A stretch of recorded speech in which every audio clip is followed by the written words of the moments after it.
Also, I think what's super helpful with technology is leveraging the tools like Power BI, Google Looker Studio, whatever suite of software you're using in order to cross-cut some of the data. So to apply filters to look for things like, how is this different between teams? How is this different between different types of positions or pay bands? How is this trend affected over time? Because you have all of those data points within the data, it can graph that and visualize that for you. And it can really uncover trends that you're not aware of.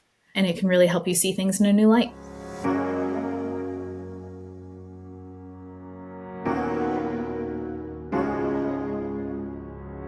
Welcome to the People Powered Solutions podcast. In this show, you'll gain expert advice and tips on building a thriving workplace culture with happy employees. I'm your host, Lorianne Duguay, and I'm thrilled to be spending this time with you today. Hello, and welcome to another episode of the People Powered Solutions podcast. Have we got a treat for you this week, folks? We had our guest that had been slotted to record in the studio have to cancel at the last minute for unforeseen circumstances. So we decided to make lemonades with these lemons and use that studio time to interview our very own newest team member, Sarah Medeiros. Welcome, Sarah. Thanks, Lori.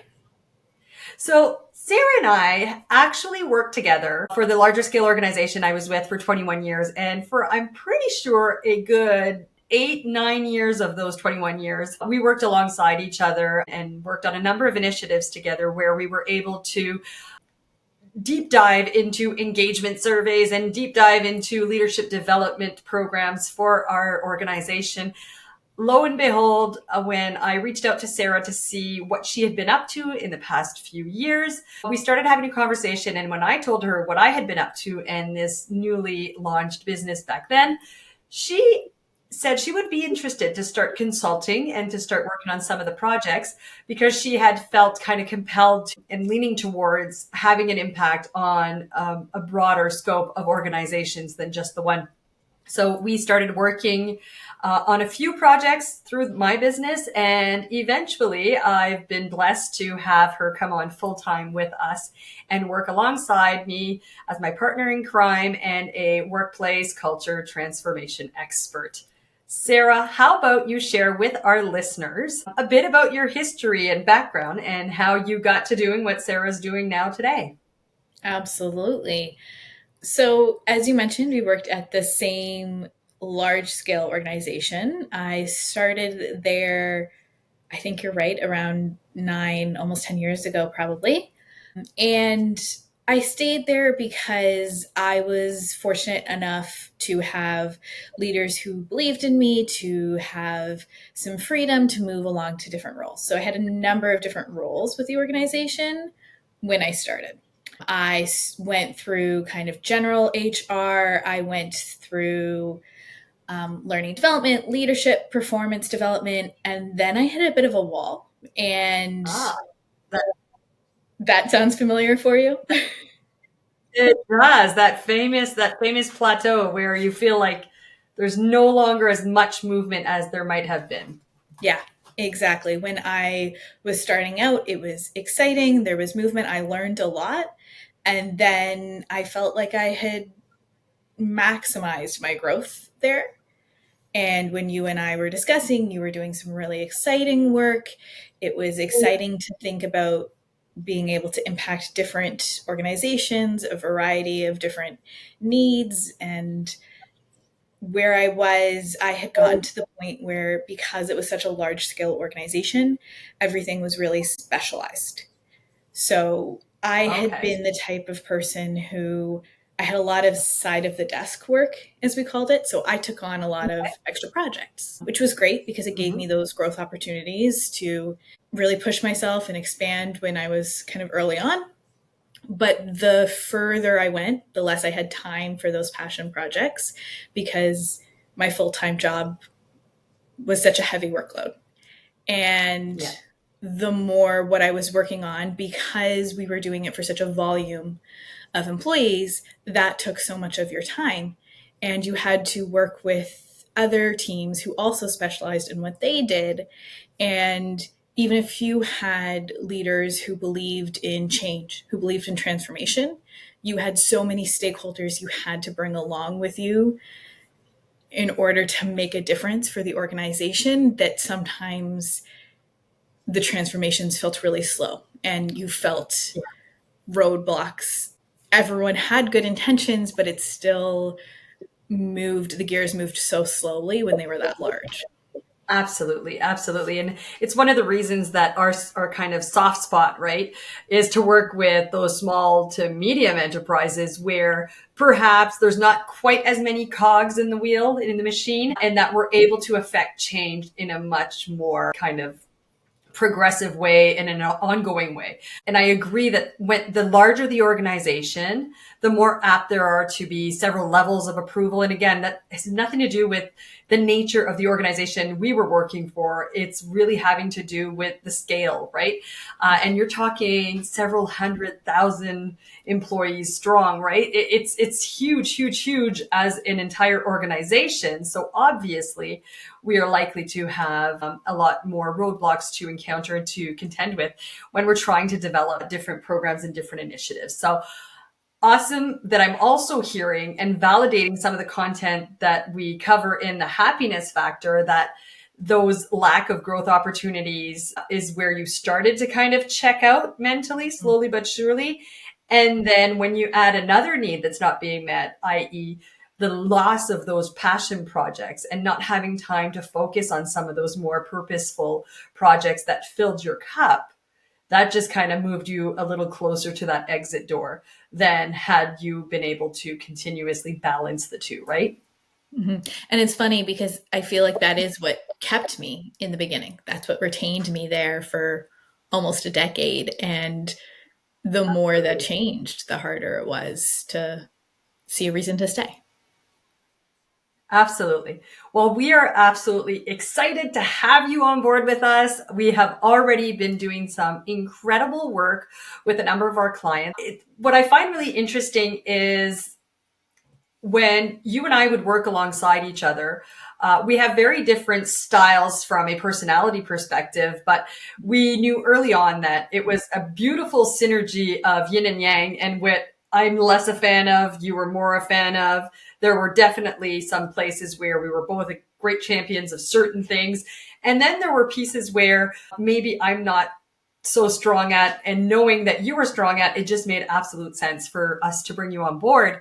So one of the things, my style, and I often discuss these like the everything disc tools and these psychometric assessment tools that are amazing at increasing your awareness and are incredible at helping you really understand what are some of the blind spots that I'm operating under, but also how can I better understand other people's behaviors. And maybe sometimes when I realize that that particular behavior is driven by their own preferences, tendencies, and needs, than it is about just wanting to be malicious towards you. It totally changes that interaction, which has never happened between you and I by all means, but just gives you insight, right? And one of the things that my style is not a fan of is numbers, data, metrics. Let's be honest, I understand the value and the importance, and I 100% help our clients develop systems to be able to gather and measure this on an ongoing basis. But when it comes to numbers and data, is it fair to say that that's a lot more your jam?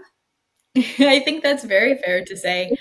And it's funny because I don't know that I would have recognized that about myself always. When I was young, math, it wasn't hard. Math was easy enough, but it wasn't my jam, as you put it. It wasn't And your favorite subject. it wasn't my favorite, no. English was. The reading absolutely was where I lived. And in university, when I was taking HR, we had this course called evidence based decision making. And our conversation brought this up for me because I remember when I took that course that it seemed so obvious to make decisions based on evidence, to look at data. And it also felt, because our whole business education model was around case studies of companies, that Mm-hmm. course was saying you can't just make decisions that worked somewhere else in your company, which was against the idea of Absolutely. case studies. So why were we, it Absolutely. felt like they weren't practicing what they preached there.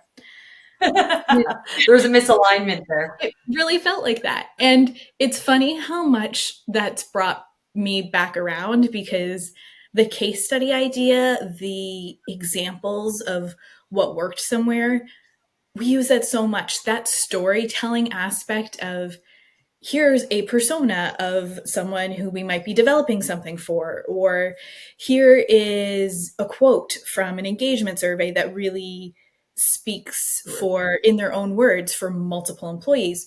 We use that a lot. But I think what always was hard for me to connect to that was it's the culture aspect of what you're putting in place, of why what someone else will do isn't necessarily going to work where you are. And it's so important to actually measure and understand what's happening and look at metrics. And though that seems obvious, it's not always leveraged as often as it could be. And so I 100%. will geek out over, the different ways to cut up data and to look at it and to all of the different things that we can gather and how what that can tell us. And I think it's a really interesting time for all of that data and that metrics because AI, machine learning, all of these new tools that can crunch through all of this huge amount of data can really help us out and save us a lot of time. I absolutely agree. And I heard a number of things in that. Number one, when you said even data and geek out on, I don't know, Mhm. you said crunching numbers or whatever, and that is so Yeah. foreign to my brain that I love that I've at least got someone on the team that is okay with that. But at the end of the day, what we're saying is not enough companies and organizations understand how to actually measure these different Yeah. metrics and what kind of metrics do they need to be tracking to gather that data to then be able to geek out and do that numbers crunching. And Mhm. B, not enough of them understand the cost of not spending time Yeah. on understanding these really important pieces, especially when it comes to customizing your culture. And I love that you've brought that up, that there is no cookie cutter approach. There are definitely trends. There are things that we see throughout every organization we've worked with, i.e., communication challenges and struggling with how to communicate transparently, 360 loop, and consistently, how to train your people on how to communicate, et cetera, et cetera. There are definitely trends and recurring themes that we see from one organization to the next, but it's really important for you as a company to first measure which of those employee needs, to bring this back to the book, which of those 10 needs are we doing great at? Mhm. Which are the ones that we really need to start thinking about improving so that ultimately we can ensure that we're prioritizing accordingly and really customizing our strategy, our culture transformation strategy to reflect kind of those low hanging fruits where we're able to get some quick wins out the door and see some immediate tweaks to that employee experience, as well as being able to identify those medium, longer term kind of things that we need to be putting in place. So I love that you explained all of that. So let's talk about some of the ways that people can be gathering some of these metrics, this data. Also, let's help them understand which kind of trends or data or metrics they need to be tracking. So Absolutely. maybe we flip that around. Let's start with, what kind of metrics do you feel will provide some really valuable insights into the current state of your workplace culture, as well as where there might be room for or opportunities to improve on? So there's this really interesting quote in UX design that people will lie to you about what they think, but they won't lie about what they do. And that's a bit of a hot take, and I don't necessarily always agree with it. But what that means is sometimes we're not the best at articulating what we think or how we feel, but what's true is what we're doing. So even before we get into asking people what they think, which I do think is very important and is highly valuable, you can still measure as a starting point what people are doing. When they're leaving, how long they're staying, if there's certain roles that you're getting people to apply for, but not others, how many applications are you getting, how many people are declining job offers, all of those types of real measurable data points that you are going through and having tell you a story. and whether that's a story that you can analyze in different ways based on how jobs are advertised, what the pay band are, whether that's included or not. That tells you a lot of information about recruitment, whether people are staying, whether they're leaving, based on why they're leaving, what roles or teams they're leaving from, all of those exit interview data. All of that will also tell you a lot about retainment strategies, the employee needs that are not being met, possibly leadership development gaps. All of these data points that you measure what you're doing can give you a really easy starting point into things you can try and what impact that's making on that data.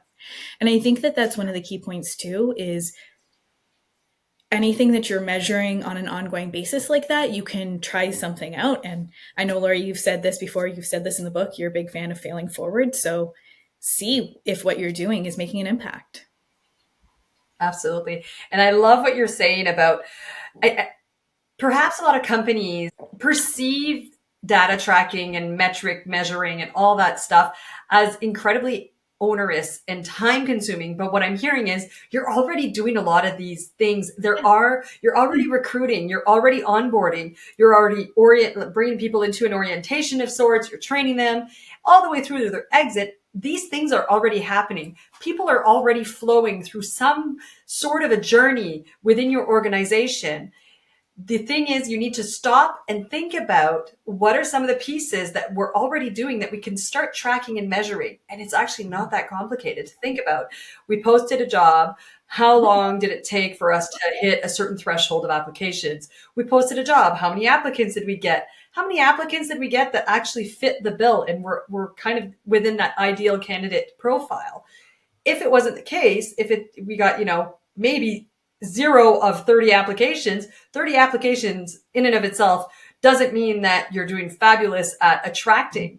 If it's 30 bang on applications that fit the profile, absolutely. Then you've structured some really powerful job descriptions, job postings, and your strategy to attract is absolutely effective. So again, just the number of applicants in and of themselves doesn't necessarily give the full story. But when you look at the quality of those applicants, then you get a much better story happening. And, do we need to maybe spend a bit more time thinking about recruitment and thinking about how we can be doing that better to make sure we're attracting that candidate that fits the bill for that particular position, or that meshes with our culture, that really there's an alignment with the way that we do business, et cetera, et cetera.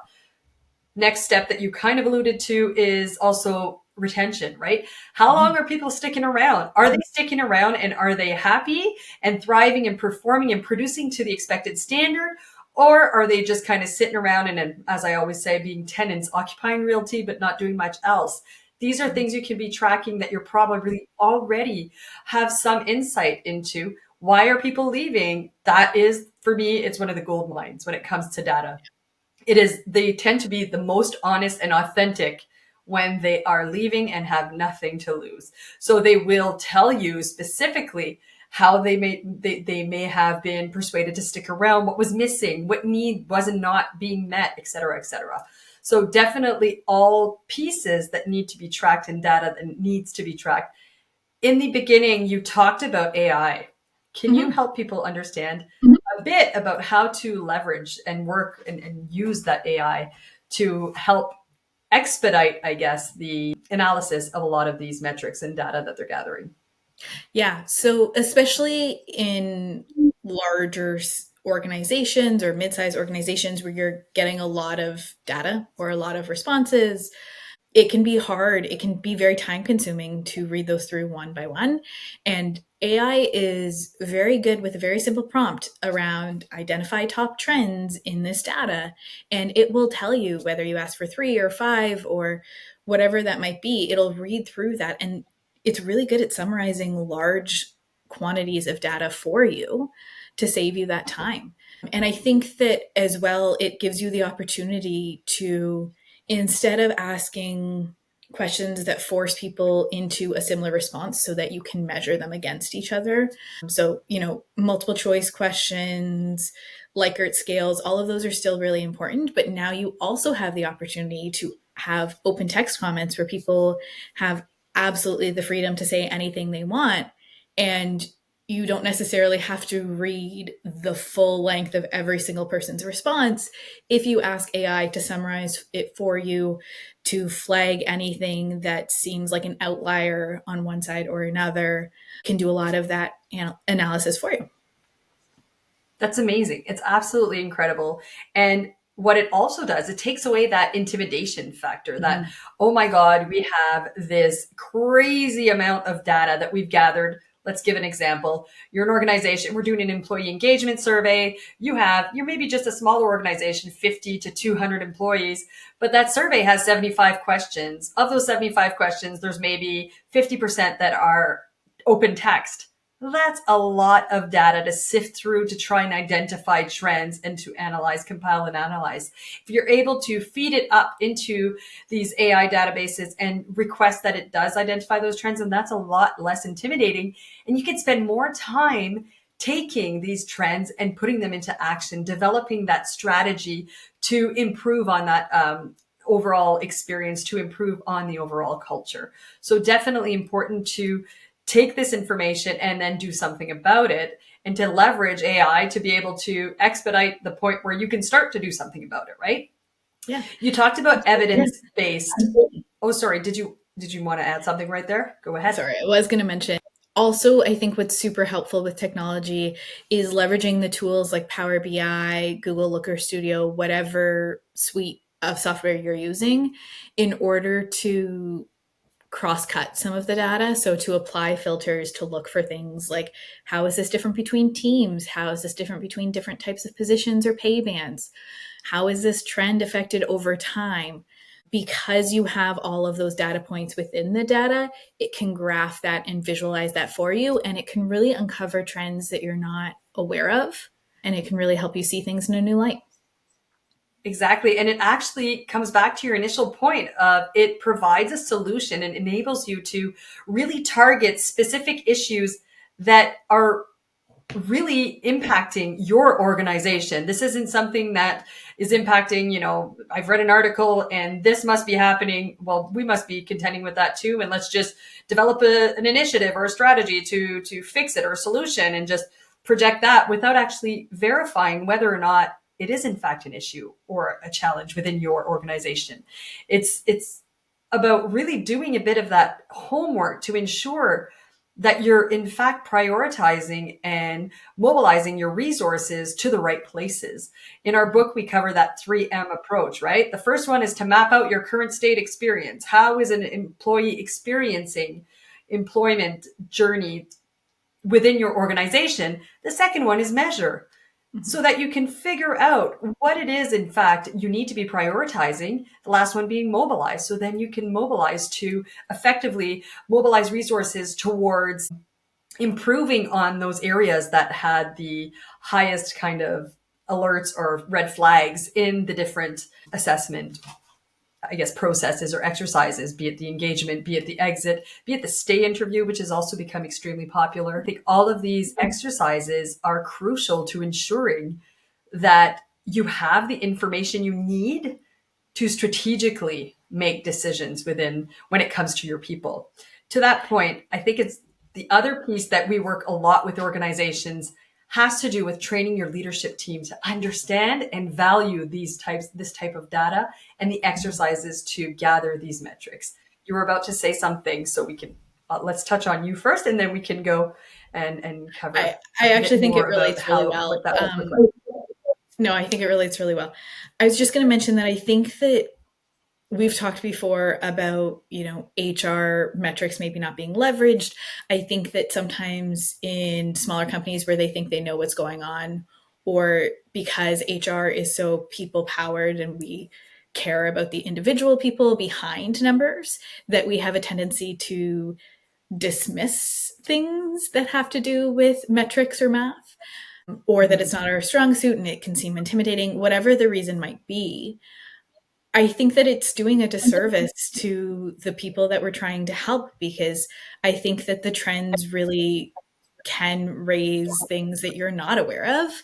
And I think Mm. that that contextual piece, that each person's different and that there are nuances involved, can come out through things like the engagement survey, through those open text comments, through individualized exit interviews, whatever that might be. The story that you get from data is really important. And it's also really important to contextualize what's happening behind that. And I think that Mhm. that's goes hand in hand. Back to that earlier thing of people don't lie about what they do. I think that you need both what they're doing and also what they're saying and what they're thinking. 100% to get that kind of full view, that real picture of what is actually happening and how they're actually feeling about it. So we know that in the business of HR, one of the people we get, I guess, a cohort of people that we might get the most pushback from is often the leadership team, because they are busy. The managers, the supervisors are busy managing their people, and they see these exercises as nice to have and not need to have. So one of the ways that we've found a lot of success with the different clients we've worked with in the past has been to help them better understand and educate their leadership team about the importance of metrics, but also to help them understand what's in it for them, what it's costing them to not understand. So let's give an example where there's a position that, they seem to have a lot of trouble filling, and push comes to shove, they start to do a bit more digging, and they start to look at the metrics of the time to fill measure, and they realize that that position in particular has a crazy long time to fill compared to all the others.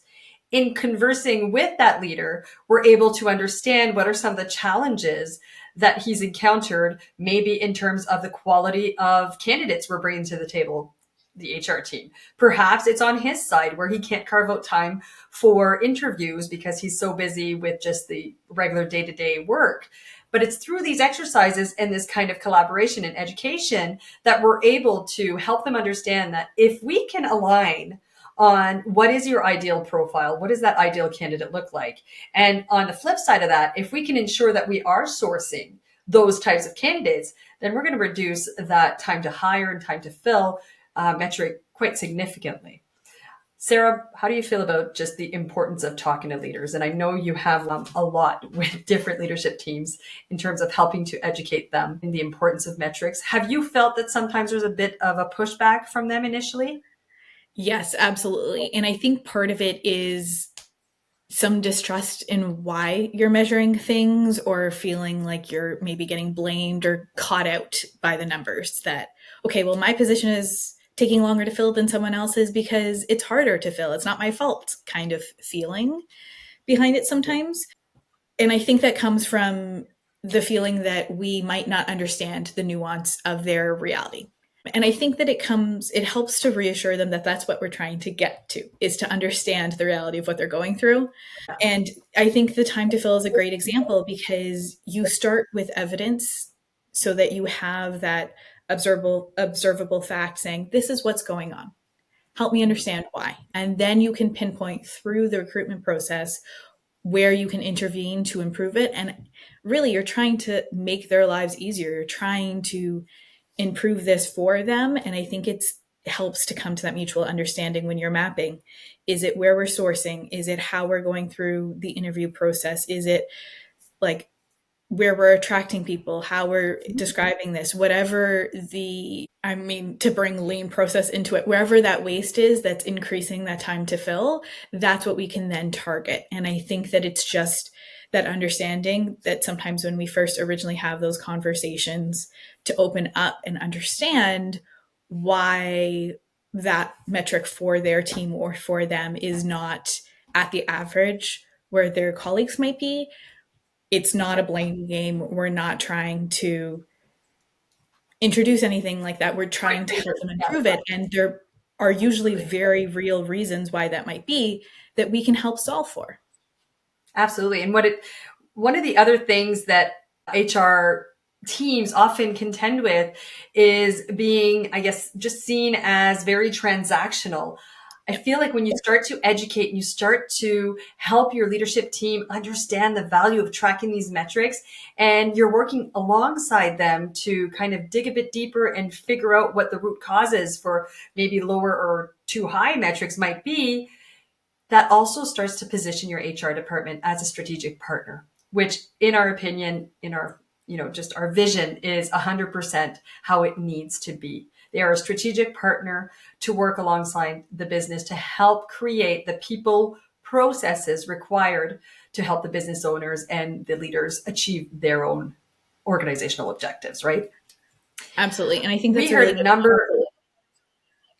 Sorry, I Go was ahead, just going to say sorry. that's a really Go good ahead. point. And back to that example with time to hire, I think that it's not about one individual time that you tried to hire that took longer. By measuring the metrics, you can see the trend. You can see the average, and you can Exactly. say, it wasn't just this one situation in general. How can we improve this so that they don't get hung up on, that one candidate or whatever that might be? And you can bring it back up to the process to Absolutely. look for improvements. Absolutely. 100%. Sarah, we are coming up on our time now. So I wanted to just touch on some of the highlights of our conversation, that I think the real nuggets of wisdom that our listeners can take away. And I think at the end of the day, we've also provided a bit of insight into the type of work that we do as a company and how we support organizations in not only kind of identifying that and work, helping them alongside that, figuring out the 3M, so that the map and the measure, but more specifically supporting them in the longer term to build capacity within their HR departments, to build capacity within their companies, to effectively transform that workplace culture. Because at the end of the day, in our labor market, it is those who get creative and innovate and spend time thinking about the employee experiences they're offering to their team members that will effectively attract and keep the talent they need to thrive. So nuggets of wisdom that I heard were: one, make sure that you understand the importance of measuring. You're already doing a lot of this stuff, and just take the time to identify those touch points and those processes that you could actually be tracking and measuring, to gather some data, leverage AI to be able to help in the compilation analysis of that data. Also, it's not that complicated. It's not that intimidating. You just need to start somewhere, and making sure that you're customizing the solution. The only way that's going to happen is if you take the time to assess where to prioritize the resources to address any issues or challenges uncovered through the processes. I know I missed some. Sarah, anything that comes to mind that I might have not touched on? I think just that it will allow you to be more strategic, make evidence based decisions, Absolutely. and take a step back from individual transactions to see overall what's happening in your specific workplace. The one thing that we didn't touch on Absolutely. that I would just add is that we talked a little bit about continuing to measure your metrics to see the impact you're making.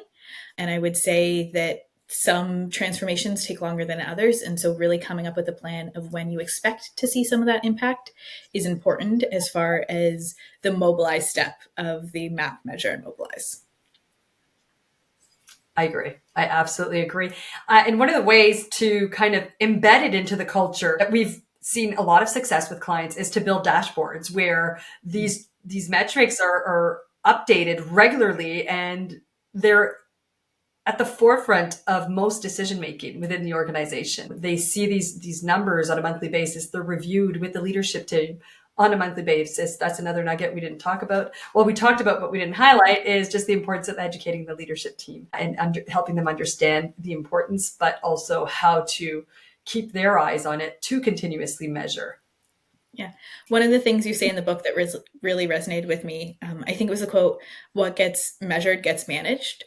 So if you're not taking a look at what's happening, then you're not doing anything to change it, most likely. So I think that's a really key point, is those dashboards we build, the ongoing conversations with leadership that it raises to understand why and what's happening there, have a really strong impact on the decisions that they make. Exactly. Well, thank you, thank you, thank you, Sarah, for, really last minute, folks. I do believe I requested this interview this morning, for sitting in and for having this conversation. And I'm hoping that our listeners are leaving with one at least, if not several tidbits and nuggets of wisdom that will help them recognize the importance of making evidence-based decisions. And we've just given them a bit of a methodology, if you will, or insight into how they can start to gather the evidence to inform some of those decisions. As I say every episode, folks, whatever that nugget of wisdom was for you, I'm hoping you're able to take it and figure out one action that you can do and implement immediately, and go do that. Well, folks, thanks for joining us for yet another enriching conversation. To hear more about today's guests, make sure to check out the links in the description of this episode. Want to continue the conversation? Then head on over to our social media platforms, all of which are also linked in the description, to keep it going. Finally, don't forget to subscribe to make sure you don't miss another valuable episode.